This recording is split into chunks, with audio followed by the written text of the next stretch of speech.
Welcome, everybody. I'm Rob Elsner at Samford University, and I am the co-chair for research for Athletes for Mental Health. Athletes for Mental Health is an alliance that works together under the auspices of Athletes for Hope. And we have a group of individuals today who are with us to share some of their experience, some of their efforts, some of their passion with you for this basic topic of athletics. And today the focus is going to be on legislation and how we move forward using the various groups.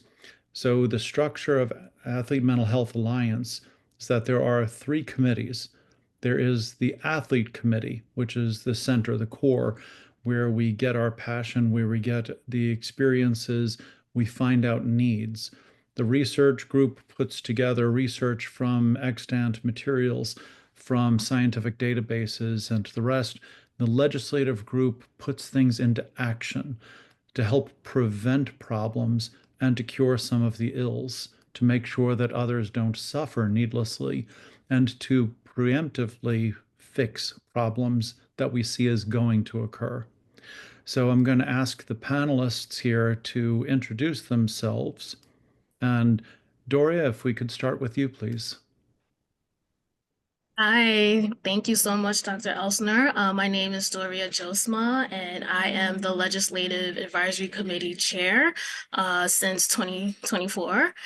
So pretty much new. I've joined Athletes for Hope, AMHA, in 2023. And I'm really happy and proud to be amongst this group of brilliant minds and passionate advocates and leaders. Thank you. And Steve and Gina? Go ahead. Hey, Gina Meyer here. My husband, Steve. We are co-founders and of our daughter's foundation, Katie Save Foundation, in honor and memory of our daughter, Katie Meyer. She played soccer at Stanford. She was a goalkeeper. She died by suicide March 2022. And we just had a law that passed. We'll talk about that a little later, maybe in our show. But we're just happy to be here with you all, and everything that you guys are doing in this space. We're so appreciative. Steve, do you want to add anything? She said it great. You'll find throughout this podcast interview that that's going to happen a lot. No, I'm just happy to be here. Katie Save is a foundation that we felt was necessary. We'll get into the details of that later. And we are an action-oriented organization. Let's put it that way. Thanks for having me. Fantastic. Thank you so much. Jackie, if you would please introduce yourself. Yes. Hello, everybody. Thanks for coming. My name is Jacque Arnett. I am a former athlete myself. I played golf at the University of Iowa from 2019 till 2022. And now I'm an occupational therapy student. And I've been passionate about athlete mental health since I was an athlete myself. And then I wanted to continue to give back. I joined Athletes for Hope, the mental health advisory group, last year in 2024. And since then, I've been a part of the legislative committee. So very honored to be on this panel, and very excited for everybody to hear what we put together for you. Fantastic. Thank you so very much. Let's get started with the first of the questions. Doria, the first one is for you. What are the biggest hurdles in passing mental health legislation for athletes? Yes, thank you for your question. So I would say one of the biggest hurdles is I would say urgency, funding as well. Urgency is one because I believe society-wise, people don't really prioritize athlete mental health. number one, people don't really prioritize mental health. So today, in this day and age, we're seeing a lot more awareness and advocacy efforts, which is, great to see. And it keeps hope, alive. But I think because when it comes to mental health, it's not urgent in the sense of being a human need, right? Such as housing, education, health, physical health. But mental health is health. It is a public health issue. But I feel like there's a disconnect between wider society, right, and the sports space. So, I think advocating for funding when, funding is usually scarce, right? And there's so many competing chief priorities in the funding, federal funding, state, local funding, space. So just kind of, how do we stand out, right? How do we champion and, vouch for the needs of athletes and, as it pertains to mental health? Because we see, especially with the Super Bowl, the culture of sports and how it brings people together. And how, it's more than entertainment. Sports, it plays a larger role in society and social impact, youth development. So I think, that's a hurdle, is how do we change hearts and minds, and how do we, emphasize more urgency around funding needs and legislative and, policy-wise implementation. So. Wonderful. Well, on the implementation line, Yes. let's move to Gina and Steve. What inspired you to advocate for legislative change in athlete mental health? Well, quite frankly, the death of our daughter by suicide was so shattering and shocking. And the more we learned very early on about the systemic failures at a university, the more we realized if we were capable of it, we had to do something. And what that something was, we weren't sure if it was, going to be perfect. Nothing ever is, but something is better than nothing. And we knew scant, very little about the legislative process. So we also had to take on an education and be open-minded in that and be on it, so to speak. And we realized that inside of that education we had to take on, we also had to really push. And we had to have something very specific that would capture the attention of a legislator, yet that's the specificity of which would apply to the general. Meaning this happened to an individual, our daughter, but it could happen to anybody. And that bridge, in our experience anyway, was one that they could latch onto, they being legislators. And so we pushed and pushed, and we spoke to not only legislators, but student populations, university personnel, any chance we could, because it also helped us iron out the idea, that feedback, getting questions and so forth from these discussions. And, it was a very long journey. We can get more into that later, but that's the why. The why is situation happened. We discovered, unfortunately, a slip in the mental health situation for not only student athletes, but students in general on our campuses. And We couldn't let it happen to another family. correct. I mean, it's not going to bring Katie back, but it's going to help another student and another family not go through, hopefully, what we went through. Correct. It's something very difficult, and I thank you both for the strength that you have to be able to share your story and Katie's story with us. Because without sharing, without acknowledging, that's where we risk so much more, like as you just said. Jacque, can you tell us about what role occupational therapy, sports science plays in shaping the mental health policies? Because these mental health policies that both Doria and Gina and Steve have shared, they have to be shaped. If you could come from your perspective, Yes. So a big theme that you'll see throughout this panel is that everyone and anyone can be an advocate, regardless of your background, profession.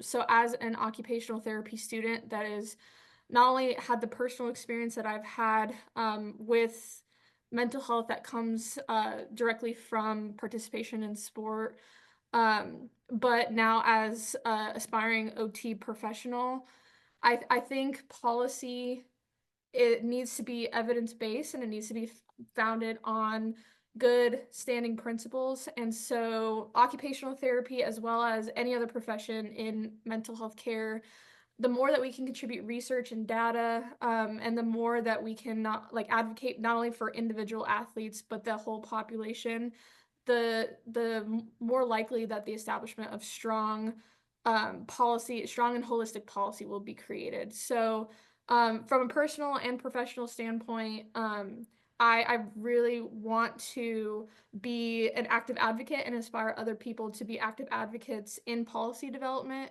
and to make sure that they're informed not only of the state of policy, but how they can get involved in those advocacy efforts. Right. The empowerment of people is partly what this whole thing is about, making sure that people see that they are empowered. And as you become advocates, you shape destiny.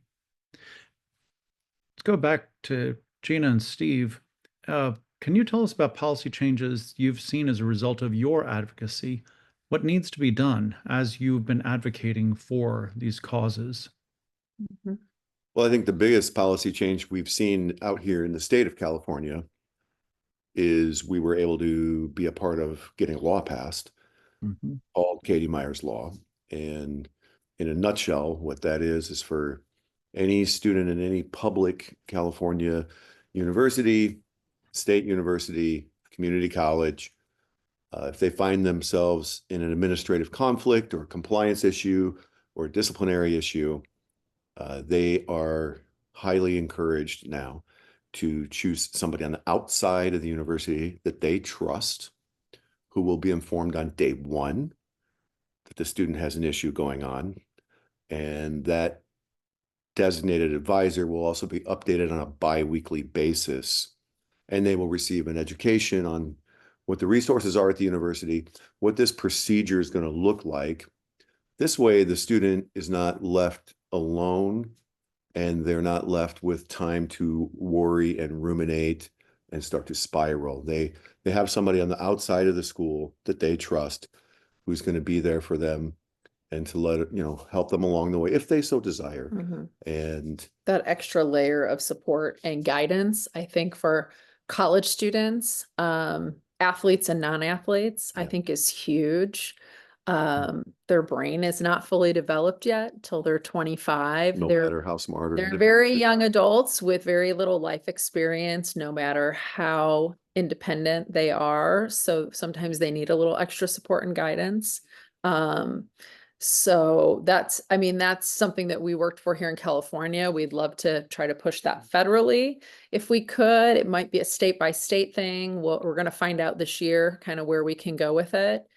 But I feel think that it's Go going to ahead. help the mental health and of student athletes or students in general when they do make a mistake on campus, or if they are in the wrong place at the wrong time. As we all know on here, for a student to be qualified to be an athlete at a university, let alone a student at that university, that's been a lifelong commitment. And it means a lot to them. It means a lot in their own personal identity. No matter how many times you might tell a young athlete you're more than your sport, there's still some place in their mind where they are like that. And when they encounter these situations where they don't have proper representation and they're in an office with a few people who have decades of experience prosecuting students, they do need somebody to be able to step up and support them. After all, you could have somebody on the outside of the university, same age, not a student, commit a crime on camera, and they're going to have the presumption of innocence and an attorney if they cannot afford it. And we are hearing far too many stories from across the nation of our good young students who, yes, have the wrong place, wrong time, made a mistake, they're charged with something, assumption of guilt and no representation. And we Mhm.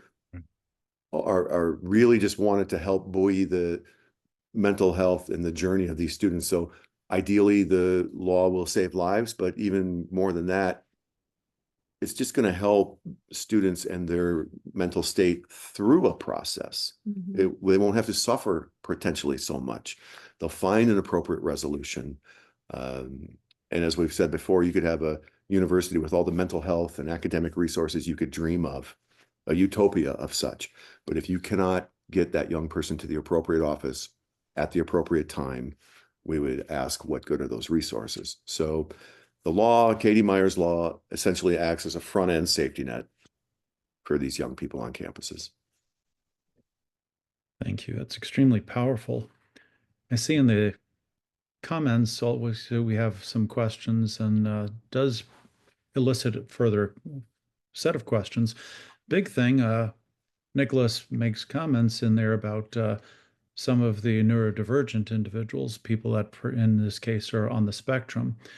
If it's already so difficult for neurotypical students, how much more so for some of our athletes who are not neurotypical, who have other issues that they are bearing. So the sensitivity, I think, that we are sometimes as a culture a bit tone deaf to. I think that's really brought out in your statements there. Uh, Doria, can you tell us any insights that you have about recent or upcoming legislative efforts in this space, especially that might be addressing what Steve and Gina were just talking about, or Nicholas's concern about people who are non-neurotypical, for example? Yes, and firstly, I want to say congratulations on Katie's law.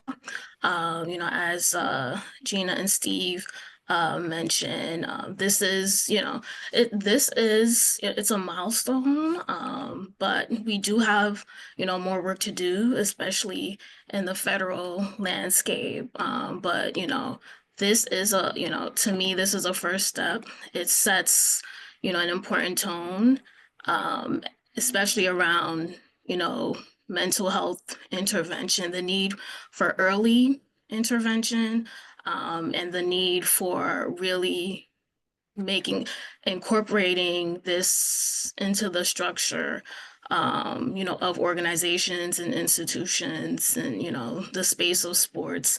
I believe another upcoming bill or one that was recently introduced is there's a Student Athlete Mental Health Act. And this is, also touching on what Nicholas mentioned in the comment. And thank you, Nicholas, for your question and comment. This provides more counseling training and mental health education training for coaches and student athletes as well. There's also another bill called TEAM, I believe. It stands for Tackling Existing Adverse Mental Health Act. And this promotes research, right? Research is very important. Jackie mentioned evidence-based approaches. So we definitely have to lead with research and people's stories and experiences, right? So intervention strategies is definitely helpful. Dr. Elsner, I believe you mentioned sensitivity, right? Having sensitivity training, especially when it comes to neurodivergent athletes, having parental and familial involvement as well. I believe in one of our last meetings, we all were in agreement of the need for mental health first aid, right? First aid training for coaches, professionals, trainers, mentors, just having a community of, people who are equipped to support with intervention. And if they see something, I live in New York City, on the trains and the subway, they have to tell people literally, like, if you see something, say something, right? Interesting that we live in a world where grown people have to be told, or grown humans have to be told to be human, right? To have humanity, show compassion. But this is something, that's needed. Many people, they're just, it's something that's not familiar to them, right? Intervening when, someone shows signs of an emotional disturbance or, show, neurodivergent signs. There's a void there, right? So education and training, proper training is needed to fill that void. So I say, and this might sound radical, but I really stand on mandating, these values, mandating these practices to where if we want to, number one, prioritize, mental health in sports, and get these laws passed, we have to mandate certain practices and tactics. And it starts with the athlete, right? The athlete also has to, be able or be comfortable enough in a normalized space to, communicate issues. And if not, we should be able to recognize certain issues, right? If not issues, certain identities for the sake of inclusion. Because I do feel like the neurodivergent demographic is often overlooked in sports. And I think oftentimes it's because maybe number one, maybe they're not aware. Maybe the family, the parents, guardians aren't aware.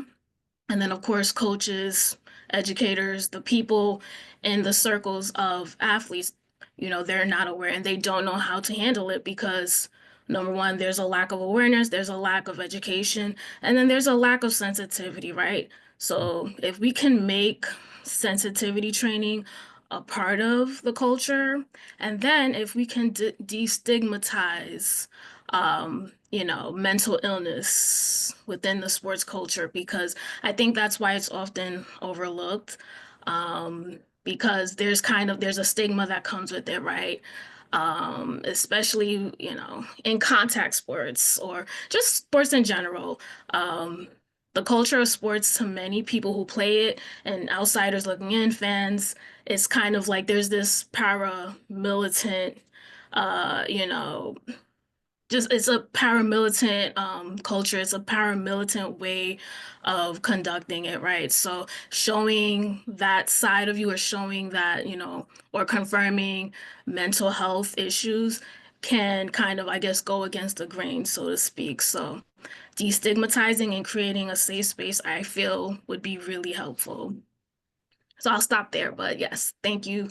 Thank you, Nicholas, and thank you, Dr. Elsner, for your question. Fantastic. Thank you for that. You brought up a topic that is extremely important, is that it's not just a stigma, it's also a cultural expectation. Athletes are presented as strong, and we are supposed to be strong. And it's difficult, especially for those of us who are former athletes, 40 whatever years ago that I played in college, but we're still supposed to be those strong. We're not supposed to show vulnerability. And to seek help is sometimes a scary thing, especially if you're a scholarship athlete or you're on a contract where you worry this is your livelihood. And the vulnerability is something essential for your health and well-being as well as your athletic performance, but it is quite often stigmatized or looked down upon. Which actually brings us to a question that I have for Jacque. So, how do you see legislation evolving to include more support for athletes beyond crisis response, which is really all we have right now? It's not helping build culture supportively and allowing for vulnerability. It waits until it's almost too late. Yes, just to echo everything that has already been said tonight, we know that mental health care is so much more than just crisis response. We know that it needs to be preventative. And just to kind of echo what Doria had said earlier, to be preventative, there needs to be strong policy backing up these practices. And so to me, and I think I can speak for the panel, before we can enact policy change, we need to first know what the state of policy is today. And so right now, much of the policy that's impacting collegiate athlete mental health care is not federalized. And so it can be different from state to state, university to university, the different levels of the NCAA divisions, even conferences. And so the care looks different for each athlete in the United States because of the policy that's governing it. And this lack of uniformity can make it very difficult for athletes to not only know, but to fully understand what policy is impacting their care and at what level it's coming from. And so that's why something that Athletes for Hope is looking into is a policy audit, which would evaluate the legislation at all these levels. So federal, state, NCAA division, athletic conference, and individual universities, for the purpose of educating stakeholders and organizing advocacy efforts. So stakeholders includes current and prospective athletes, their families, coaches, athletic department staff, and the general public, so that they can not only be informed of the state of policy, but then be empowered to be active advocates in their sporting communities. And then organizations like Athletes for Hope can then push for policy improvement to affect change in an effective and strategic manner. So that's why this audit that we are kind of playing around with the idea now would cover aspects of care all the way from prevention to crisis in order to give athletes the best chance of a mentally healthy college athletic experience. So I guess just to sum up, we need to start by first, like, what is the state of policy now? So then we can partner with athletic organizations, we can work with universities to strengthen their policies and strengthen their legislation to enact a more holistic view of mental health care in college athletes. Thank you. That brings up something important that is a subtext here. How do we go beyond collegiate, which is easier in some ways to focus in on? How do we make sure that the benefits are being felt by the high school athletes, by the professional athletes, by that 7-year-old whose parents don't understand to back off that they're not the world's greatest coach and officiant and everything else, that helicopter and then make life absolutely miserable so that the student athlete or the child in some cases hates the sport? How do we do all of this so that we're not? Because part of the joy of Athletes for Hope is that we try and bring hope to all of the athletes, no matter what. That it's not just, yes, collegiate is a big focus because it has straight regimented possibilities, but it also has to go far beyond, especially if we can nip it in the bud and change culturally before we get to the collegiate level. So, Jackie, let me stay with you and ask, what collaborations or policy shifts do you believe are necessary for the real change that you were just talking about? What do we have to do to try and see this as a cultural shift towards a more benevolent, respectful, loving world where we appreciate the athletes of all their types? Yeah, I think you hit the nail on the head when you said it starts with education and it starts young. And it's not just educating the athletes, it's educating all the stakeholders. So coaches, parents, friends of athletes, schools, whether that's starting at the elementary level all the way to college and even into professional organizations. It starts with education, and then that's how we then can fund, or that's how we can justify research, which then can be the evidence basis for policy. So it kind of is this circle, this cycle that we need to start with education. And then organizations like Athletes for Hope and Katie Save can then collaborate with schools, lawmakers, universities to help them not only build the policy that is going to be protective for these athletes, but also budget for it, because that's, I think, like, money talks in this society. So budgeting for it is going to be one of the biggest barriers early on, so that not only colleges, like you said, but, you know, high schools, middle schools, elementary schools, you know, youth programs have the most up-to-date, athlete-centered, evidence-based mental health practices from the ground up. We can also, like organizations such as Athletes for Hope can also partner with like student athlete advisory committees. We can work with lawmakers to introduce and push through this legislation so that athletes from start to finish, from when they begin their career to when they end it, are protected by strong policy. So education, research, and then development of strong policy, that in order to enact this cultural change that we want to, as not only an organization but as a general public, we need to, all three steps are vital to enacting that change. It sounds like what you're suggesting is making sure that it is from different directions and that it's also the burden is shared throughout the society. And that brings me to a question for Doria.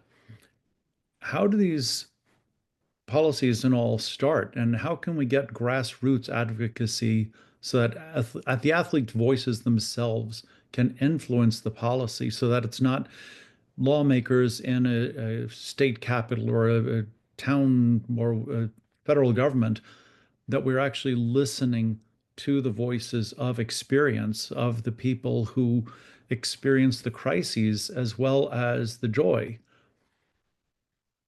Yes, great question. I feel like what we're doing now is a great start, or continuation of what Athletes for Hope, and other great organizations, Katie Save, everyone that, has, or plays a role, in this advocacy space. We're doing, what's needed to be done.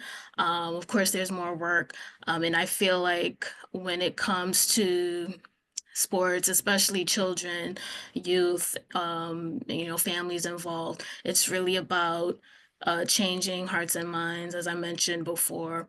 And it's best to do that, like best practices to me, and it might be cliche, is, those that, are on the front line, or, those that are really like mainstream, such as professional athletes, them sharing theirs. And I see this all the time when they share their stories, or, when they're, part of a coalition, or when they start a nonprofit, or when they're giving back. You see that people, they pretty much internalize, what the athlete is sharing or displaying, right? Whether they can relate or not.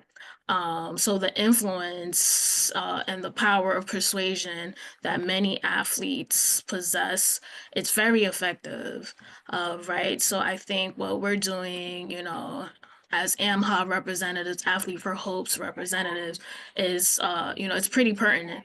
Now there's power in numbers. So I strongly believe in partnership building.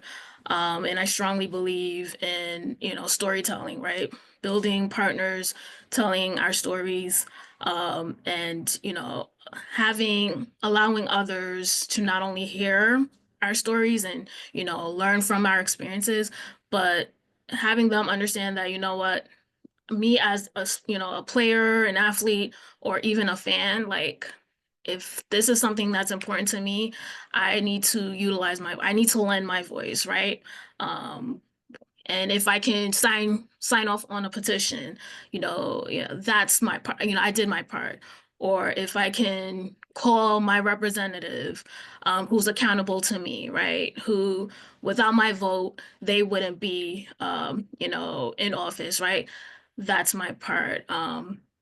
Whether I can, donate, support this campaign, support this cause, that's my part. So really, planting that seed and, just kind of, making it clear that everyone is accountable, right? Everyone plays a part.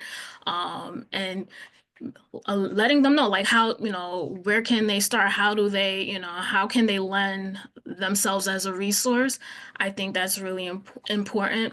So yeah, I think influence, athlete influence, coalition building, that's very helpful.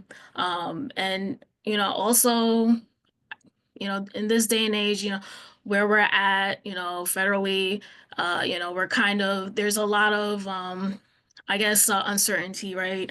And I think that to me, the chaos that we're seeing, I think there's an opportunity in that, right? There's an opportunity for us to come together even more, collaborate over compete, at a higher level, and just kind of like, look for the positivity in where we're at, and remain hopeful. That to me, that is always, a great start.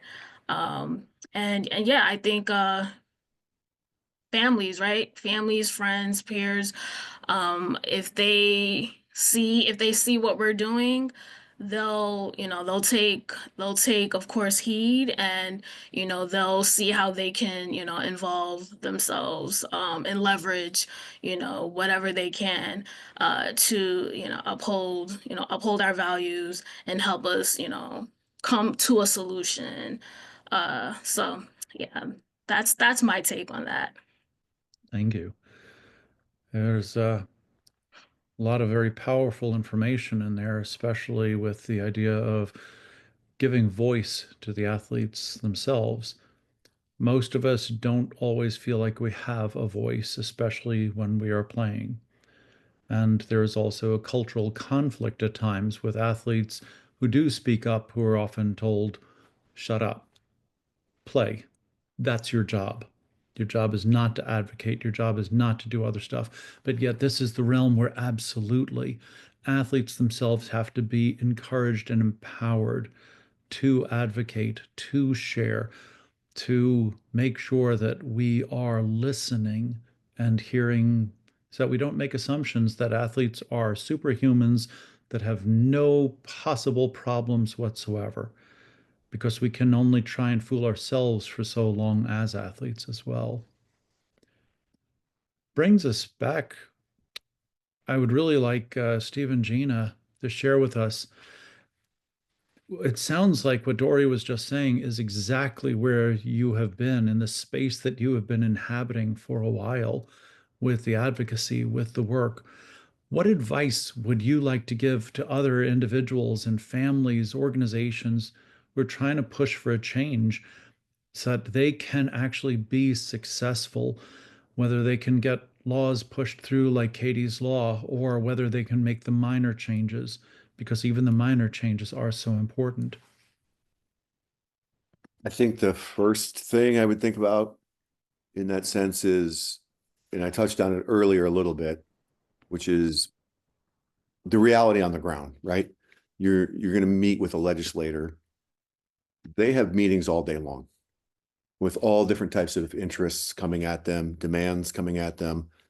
And I think having a really specific, clear vision of what you're trying to do and why you're trying to do it, and how the specificity of that will help benefit the general, and by that I mean you can have a problem that you're encountering or a story you have, and your story, I think, needs to be compelling to this person, because again, they have many demands on their time, and that story needs to translate to the general population, whether we're talking about student athletes or just students in general. That's the biggest thing. And then just to stay relentless. If you believe in your heart what you're trying to do is going to help things be better, then you're going to take it on the chin a few times. You're going to get told no a few times. You're going to get some really tough questions that you may not have thought about. But we tried to have the attitude with those tough questions. That's probably, if we can answer that and adjust what we're trying to do a little bit, it's actually going to make what we're trying to put in policy-wise even better, even stronger. And So we got some tough questions early on that made us think, and it actually made what ended up being Katie Meyer's law even better and stronger. And we were also willing to. I think you have to be prepared to make, not concessions isn't the right word, but to make changes in the language or adjustments of what we started with Katie's SAVE initiative, and then it became a bill, and then it became a law, and the language kind of changed along the way, but the concept was still there, the main premise that we wanted. And I think aligning, like what Steve said, you have to really align yourself with someone that is so passionate about what you believe in as well. For us, it was Assemblywoman Jacque Arnett. But it's finding that right person, whether it's a senator, a representative, assembly person, someone that she's also a parent, also an athlete, also had kids that were athletes. She got it from day one. This is a common sense approach. And she was passionate about it, just like us. So I think you also have to find that person that's also passionate, that's going to help drive it through. And her staff was amazing. I do want to echo on a little bit what Doria said. I loved what she was talking about, because I think like with the NCAA, there's a lot of, what's the word I'm looking for? Suggested. It's a best practices. It's suggested. Nothing is mandated, or, it's not cut and dry. I would love to see more, whether we call it suicide prevention trainings for coaches and staff, or whether we call it mental health training for coaches and staff. And then I'd love to see, peer-to-peer, athlete-to-athlete mental health training. These coaches and staff, they are mandated for CPR training. They are mandated for first aid training. Many of them, this is mandated. Our mental health training is not, it's just suggested or recommended. So I would really love to see that go through, whether it's the NCAA that finally mandates this for our athletes, at least in college, or federal gets on board. Maybe it has to be a federal thing that they have to show proof of some sort of training. So that would be like my dream. Yeah. I mean, and also circling back to, I think, something both Doria and Jacque said, the lack of uniformity across state to state and sport to sport.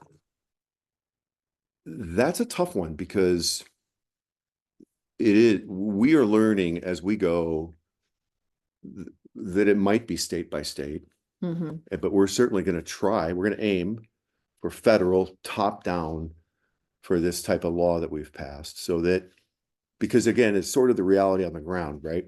Louisiana State might do things differently than Iowa State, who may do things differently than whatever, you pick it, from Florida State to Washington, all across the country. It's hard to untrench those systems, but if we could just have a front end safety net that just cuts through it all, so that Louisiana State can still do what they do, but their students have somebody on the outside of the university that gets informed when they're having some trouble, same as Washington State, because I think we can all hope and really try to get changes done with these schools, but it's a tall order. And then the other thing I wanted to touch back on is the cultural piece, like getting this down into high school and the athletes. That's also very challenging, because we live in an achievement culture, in a ranking culture. You have 7th and 8th graders already getting nationally ranked in whatever sports they might be in. How do you unwind all of that? I don't know that we can. We rank restaurants, we rank cars, we rank vacation destinations. It's human nature, right? So maybe there's a way to get high school athletic directors and high school coaches some training that gets the message to their athletes, then by way of them to the parents of, what, we want to win this game as bad as anybody else does. But if we don't, on we go. There's a game next week, right? I think a lot of it in our achievement culture, too much gets put on the moment. And if an athlete fails, misses a free throw, has a ball go through their legs, whatever it is, it's this catastrophic moment. Well, maybe in the moment it's not so great, but like, you got practice the next day, and you got people that love you, teammates that love you, coaches that, well-intended coaches anyway, that want to support you. And I thought that was a great question that was brought up, or a great concept, like how could you possibly, through legislation, help that culture And I don't know that, at least first thought, that there's an easy answer, but I think you tap into the leadership across the nation. I know there's national high school associations for ADs and coaches and things like this, where they could get some kind of training to move it through their athletes, and let them know that they're loved and valued at the school. And yeah, we want to win this game against, so-and-so. Mhm. But if we don't, on we go. Those are some thoughts that we have anyway about it. And we'll see where we get federally. I think another thing for people to know, if you're pursuing legislation, you're going to be put in some uncomfortable situations. For example, we had to go testify before a higher education committee of senators in the state of California, I believe it was, or representatives. We got 4 to 6 minutes to tell not only who Katie was, her story, what happened at the university, what the concept of our law was, and how it might help things in the future. And that's No pressure. Yeah, no pressure. Yeah. And it just takes that, like, we kind of look at each other before we walk in and go, oh, here we go, but you're going to find yourself in those moments where you don't have specific training necessarily for this. And I think if you, again, have a great story, have a real clear purpose, and just take a breath and think about why you're doing it, then that's the best you can do. That was beautiful. Thank you. I'd like to remind everyone who is on this or watching later on to check out the Athletes for Hope website with links to the foundations, the various groups here. And if you want to get involved, please do. I see lots of wonderful comments in the comments section here. And it is reinforcing that this is nationwide, even just on this call, from North Dakota and Kentucky and all of these other places across the country, and comments about friends across the world. This is not an isolated situation. This is a human situation. And as humans, we have a responsibility to help one another. Thank you so much for the time. We had said we were going to try and keep it around 45 minutes, and we've kept it right around there. But I would like to give just a minute or two tie up to each one of our speakers. Doria, do you have anything to tie up in a very short phrase to help? Yes, absolutely. Just want to express my gratitude for being on this panel. I'm very inspired by Katie Save, Dr. Elsner, your research expertise, Jackie, your health expertise, your policy expertise, and I'm excited to continue our progress. And yeah. That'll be all. Thank you again, guys. This was great. Thank you. Jackie? Yes, thank you everybody for giving us 45 minutes of your time just to talk about these very important topics. And just remember that whether you're an athlete, former athlete, coach, or even just a member of the general public, like, you have a voice, and it's very important to use that voice to help mental health, not of just athletes, but of everybody, and to be mindful of, the words you use to break down stigma and the behaviors, but also to get involved in organizations like Katie Save and Athletes for Hope, so that because we can definitely use you and definitely use your ideas, your insights, your specialties for this common goal that we have. So thank you again. Thanks, Jackie. Gina, Steve? Echoing what everyone has said, we a lot of us have a story, and I think being vulnerable and sharing those stories, I think there's so much strength through connection, through all being connected, and that is what gives us hope and strength and able to push forward and get these laws done for our future, for our next generation, our young people coming up. And like you had said, Rob, so they love the sport, they enjoy the sport, the love of the sport, and that their mental health comes first. They are human first, athlete second, you know? So I just thank you everyone for being here. And I think we're making some strides. We just need to keep going. We need to keep pushing. Yep. I'm gonna go. Thank you all. Awesome. Thank you, everybody. Thank you for our viewers. And the recurring theme, if you haven't noticed, the subtext of everything spoken today, you are not alone. We are here together. It's the point of our organization. It's why all of us have been involved. And we invite you to be involved with us. Come. We can't promise that we're going to fix it, but we're going to try our best. Thank you. Thank you. Thank you, guys.